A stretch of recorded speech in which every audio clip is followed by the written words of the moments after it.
அனைவருக்கும் வணக்கம். சற்றுமுன் வெளியான முக்கிய அறிவிப்பும் இடையே தமிழகம் முழுவதும் குடும்ப அட்டைதாரர்கள் அனைவரும் பயன்பெறும் வகையில் அவர்களுக்கு சிறப்பு சலுகைகள் குறித்து தற்போது முக்கியமான மகிழ்ச்சியான அறிவிப்பை தமிழக அரசு வெளியிட்டுள்ளது. இதுல என்னென்ன அறிவிப்புகள் வெளியாகியுள்ளன இதை பற்றி விரிவாக வீடியோல பார்க்கிறோம்.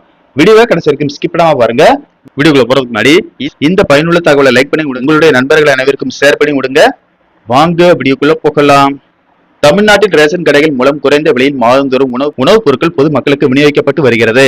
அவ்வகையில் சரியான பயனாளிகளுக்கு ரேஷன் பொருட்களை சென்றடைவதை உறுதி செய்ய இகேஒய்சி செய்வது கட்டாயமாகும். இதன்படி ரேஷன் கடையில் இகேஒய்சி செய்ய ஏற்பாடுகள் செய்யப்பட்டன. இந்நிலையில் ஏற்கனவே இகேஒய்சி செய்யாமல் விடுபட்டவர்களுக்கு மற்றும் ஒரு அரிய வாய்ப்பை வழங்கியுள்ளது தமிழக அரசு. தமிழ்நாட்டில் உள்ள அனைத்து ரேஷன் கடைகளிலும் விடுபட்ட குடும்ப அட்டைதாரர்களுக்கு இகேஒய்சி சரிபார்ப்பு முகாம் வருகிற ஆகஸ்ட் 29ஆம் தேதி அன்று சனிக்கிழமை நடைபெறும் என தமிழக அரசு அறிவித்துள்ளது. சிறப்பு முகாம் விவரங்கள். முகாம் நடைபெறும் நாள் ஆகஸ்ட் 29ஆம் தேதி சனிக்கிழமை. நேரம் காலை 9 மணி முதல் மாலை 5 மணி வரை.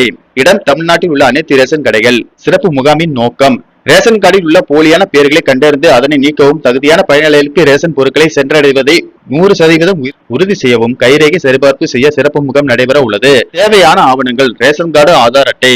ஒவ்வொரு ரேஷன் கார்டிலும் உள்ள குடும்ப உறுப்பினர்கள் விவரங்கள் சரிபார்க்கவும், தகுதியான ரேஷன் பயணிகளை உறுதிப்படுத்தவும் மின்னணு பயோமெட்ரிக் சரிபார்ப்பு முறை தமிழ்நாட்டில் கட்டாயமாக்கப்பட்டுள்ளது. ரேஷன் கடை ஊழியர் பிஓஎஸ் இயந்திரத்தில் ரேஷன் கார்டு எண் அல்லது ஆதார் கார்டு எண்ணை உள்ளிட்டு குடும்ப உறுப்பினரின் கைரேகை அல்லது கருவிழி பதிவின் மூலம் சரிபார்ப்பை மேற்கொள்வார். இந்த இகேஒய்சி சரிபார்ப்புக்கு பொதுமக்கள் எவ்வித கட்டணமும் செலுத்த வேண்டிய அவசியமில்லை. அரசால் வழங்கப்படும் இந்த சேவை முற்றிலும் இலவசம்தான். முக்கிய குறிப்புகள். இயந்திரத்தில் கைரேகை சரியாக விளையாத மூத்த குடிமக்கள் அல்லது மாற்றுத்திறனாளிகளுக்கு கண் கருவிழி சரிபார்ப்பு செய்யப்படும். 5 வயதுக்குட்பட்ட குழந்தைகளுக்கு இகேஒய்சி முறையில் இருந்து விலக்கு அளிக்கப்பட்டுள்ளது. 5 முதல் 18 வயதுடைய சிறுவர் சிறுமிகளுக்கு இகேஒய்சி சரிபார்க்க புதுப்பிக்கப்பட்ட ஆதார் கார்டு விவரங்கள் தேவைப்படும். ரேஷன் கார்டில் இகேஒய்சி செய்ய குடும்பத் தலைவர் மட்டும் சென்றால் போதாது. கார்டில் பெயர் உள்ள குடும்ப உறுப்பினர்கள் அனைவரும் தனித்தனியாக தங்கள் கைரேகை அல்லது கருவிழியை பதிவு செய்ய வேண்டியது அவசியமாகும். இதுவரை இகேஒய்சி செய்யாத ரேஷன் கார்டுதாரர்கள் தமிழக அரசு ஏற்பாடு செய்துள்ள சிறப்பு முகாமை பயன்படுத்திக் கொள்ள வேண்டும்.